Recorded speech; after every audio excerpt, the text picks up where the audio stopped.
Okay, Gary Ferguson and Greg Fishman, take it away. Thank you. First of all, again, thank you for allowing us to make this presentation, to talk to your neighborhood organization. I guess I would start by saying, SMUD is a municipal utility, and our main goal is to keep the lights on, but we also see ourselves as much more than that. We really are a force in the community. We're community owned, so we're not for profit, and we try to do the right thing for our customers in more ways than just keeping the lights on and keeping your rates as low as possible. We're very much involved in trying to improve the quality of life, the environment, and just to make things in Sacramento a little bit better in a lot of different ways. So I am Greg Fishman. I represent Ward 3 on the SMUD Board of Directors. That's all of East Sacramento, Elmhurst, obviously. And it goes out into a little bit of Carmichael and most of the Arden Arcade area. And then a big chunk of it kind of runs south along the Watt Avenue corridor into Vineyard Park areas down in the south part of the county. So I've been on the SMUD board for about 8 years. I'm in my 9th year, reelected to a 3rd term last November. Next slide, Gary.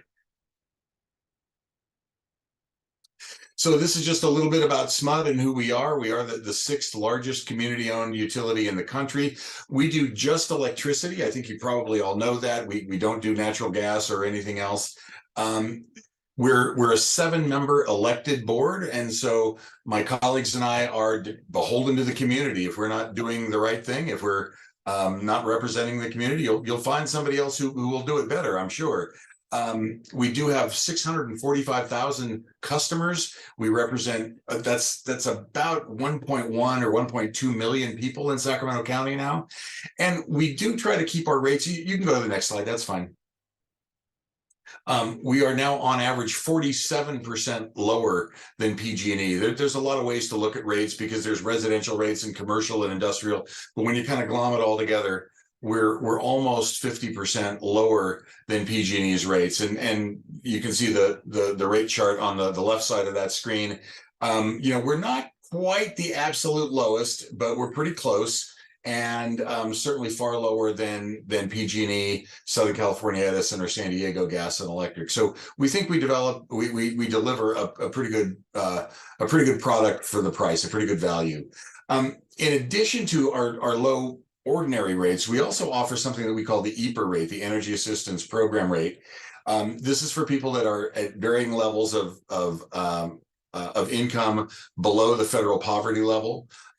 So that's a way to help them deal with the bill burden, right? For people that are at that lower end of the economic spectrum, just keeping the lights on can be a major chunk of their income. So we try to help them reduce that. We also do the same thing for nonprofits, for some, not every, and also for medical equipment. If you have a life-saving need for certain medical equipment, you can qualify for our medical rate. And that not only will help you save a little bit of money, but that also enrolls you in our priority program. So we know that where you are, and if there is a power outage, we can try to do what we can to address that a little bit more quickly.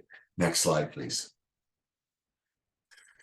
So we embarked on this zero carbon plan about a little over 2 years ago, when my colleagues and I voted unanimously to declare there's a climate emergency and we as a utility should start doing something about it. Now, we already had pretty aggressive goals. We were looking at getting to carbon zero by 2045. And we said, you know what, that's just not fast enough, given not only the climate change imperative, but the fact that our air quality in Sacramento sometimes can be really bad.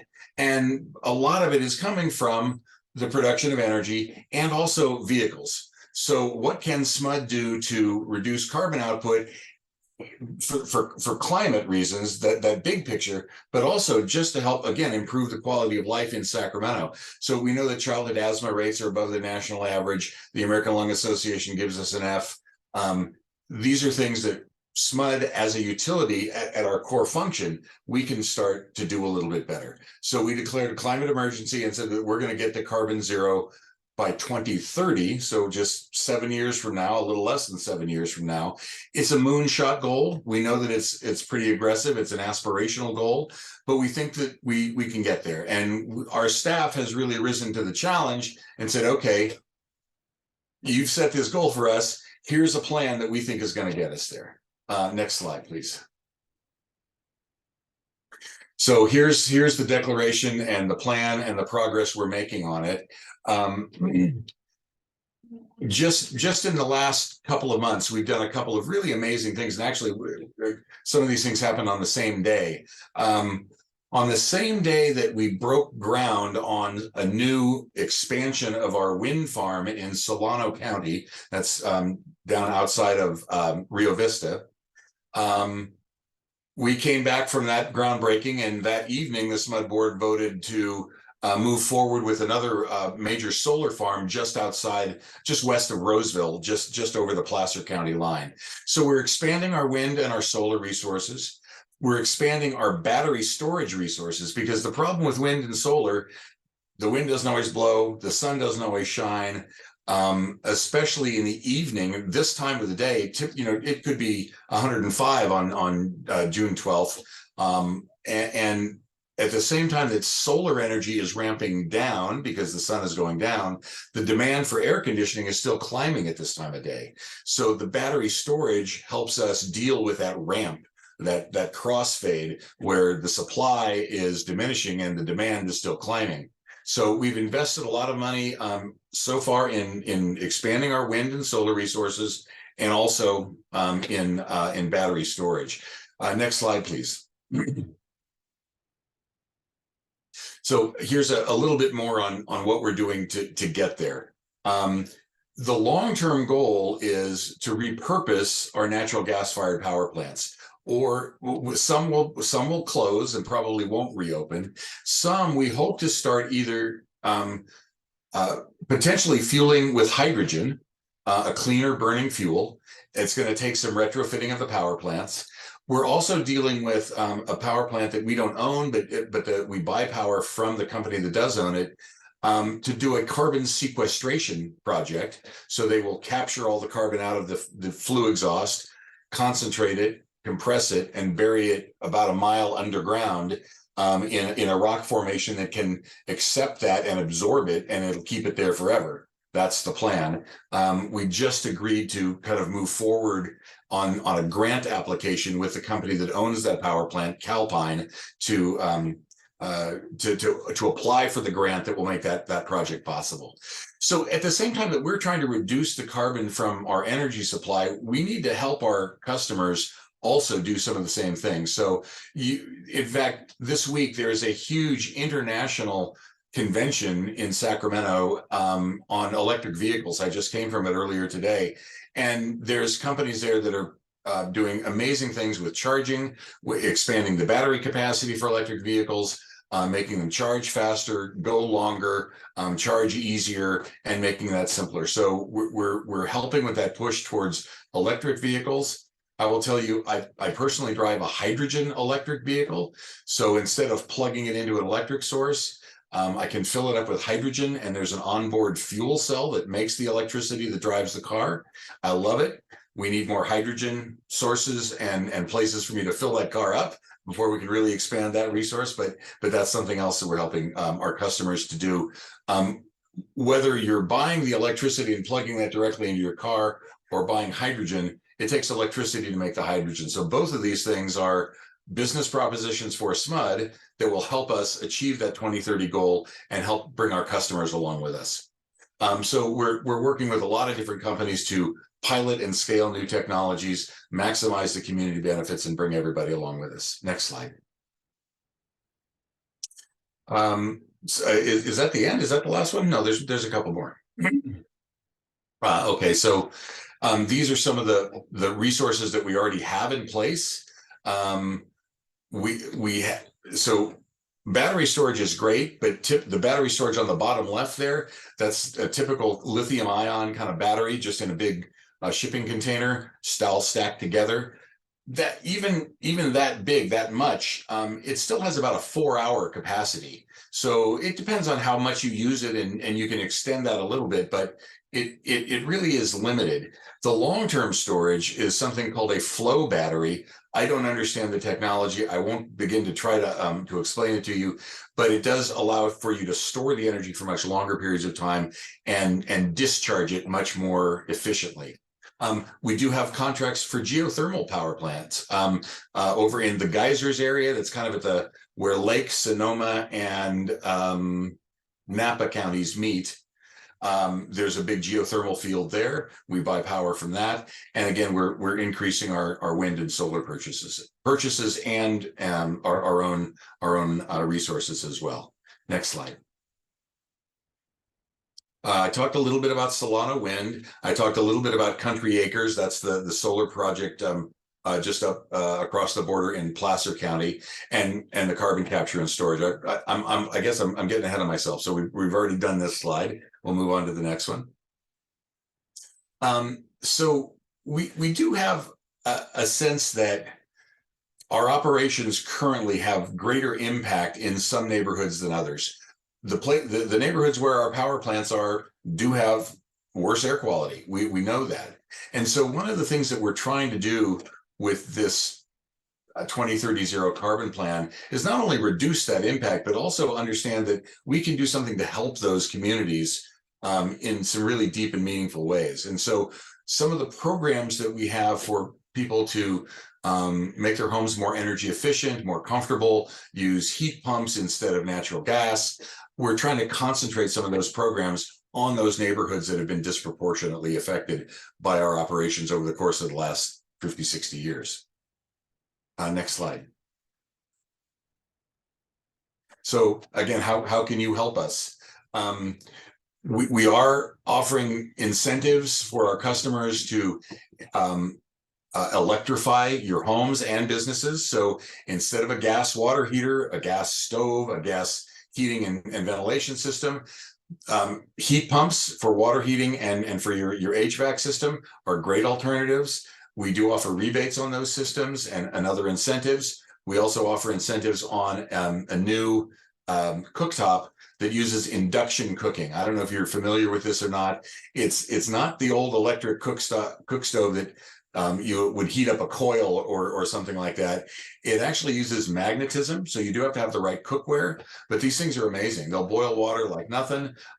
Chefs actually like them. They take a little bit of getting used to, but it's a great alternative to gas. And one thing that we've also been, we and others have been looking at is the impact of natural gas in your home.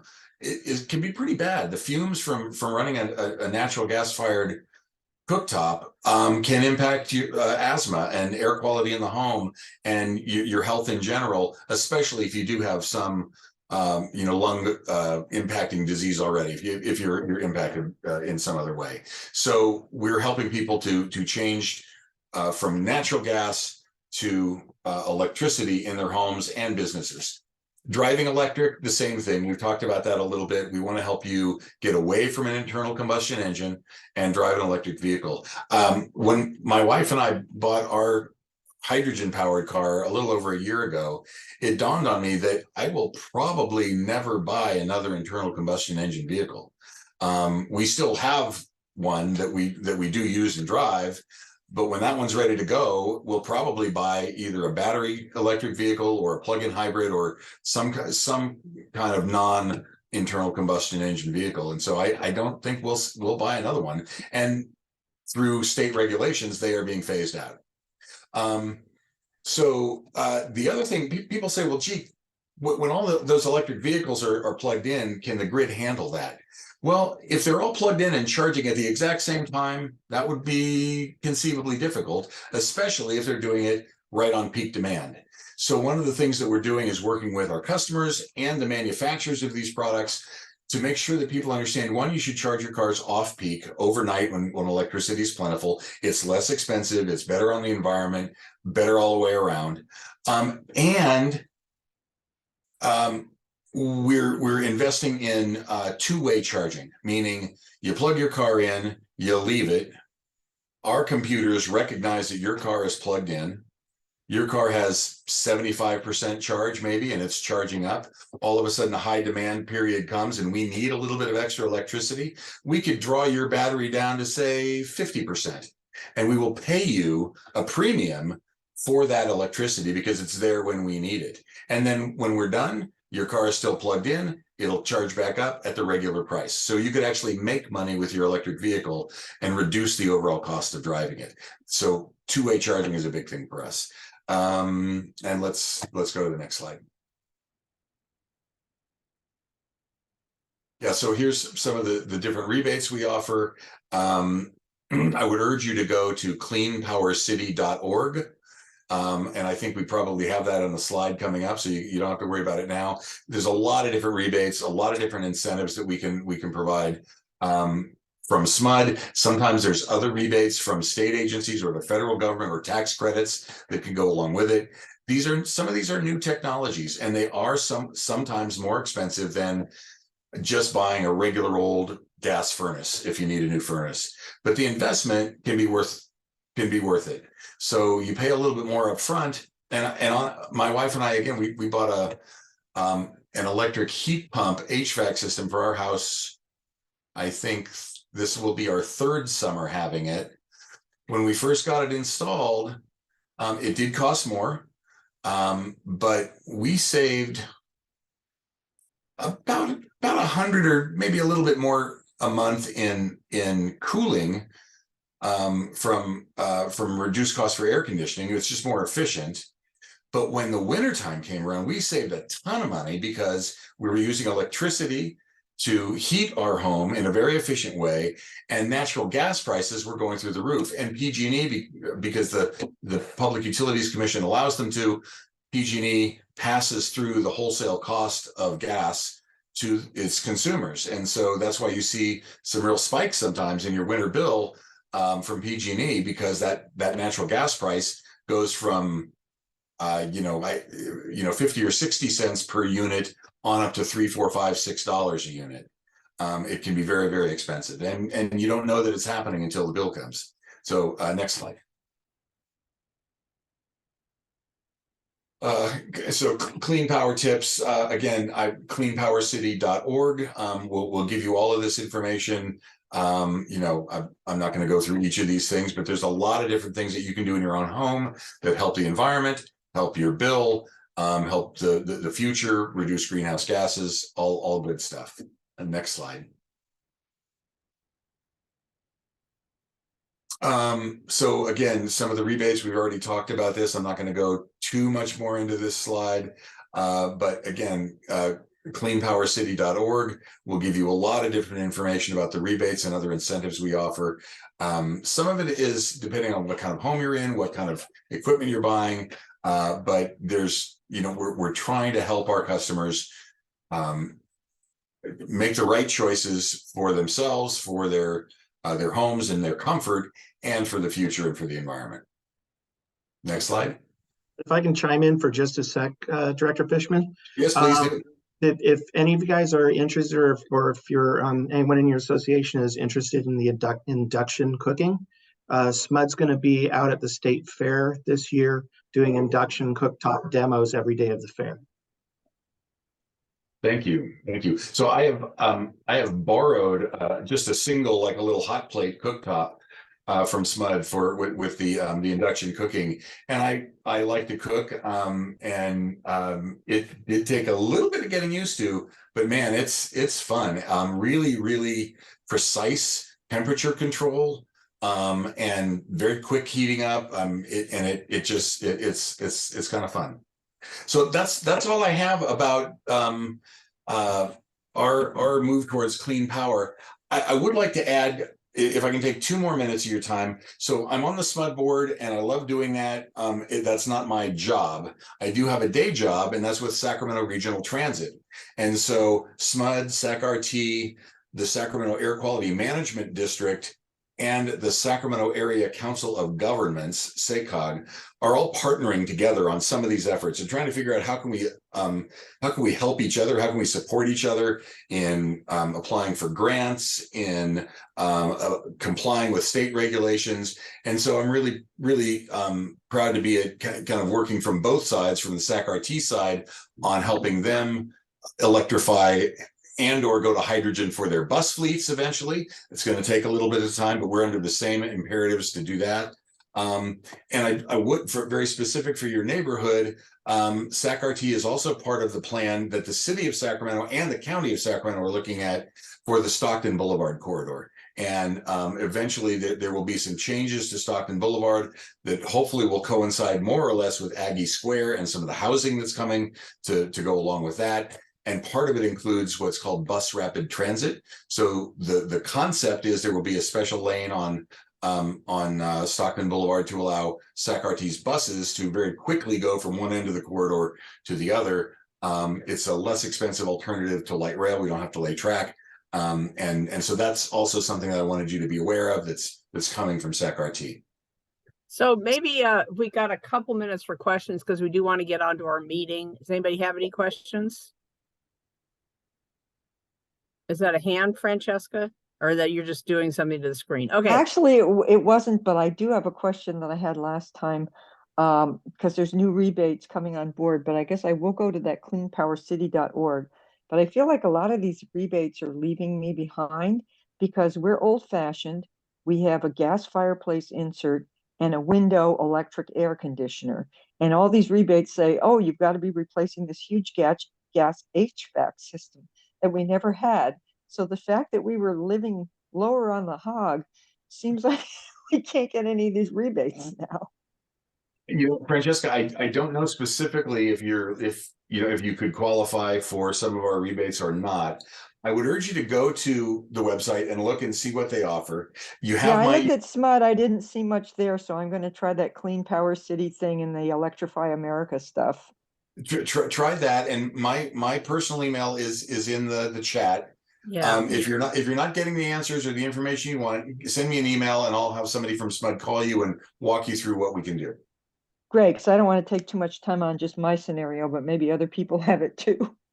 Sure. Well, I think Greg did leave his email in the chat. It's gbfishman@gmail.com, and I'm sure you've got one at SMUD too.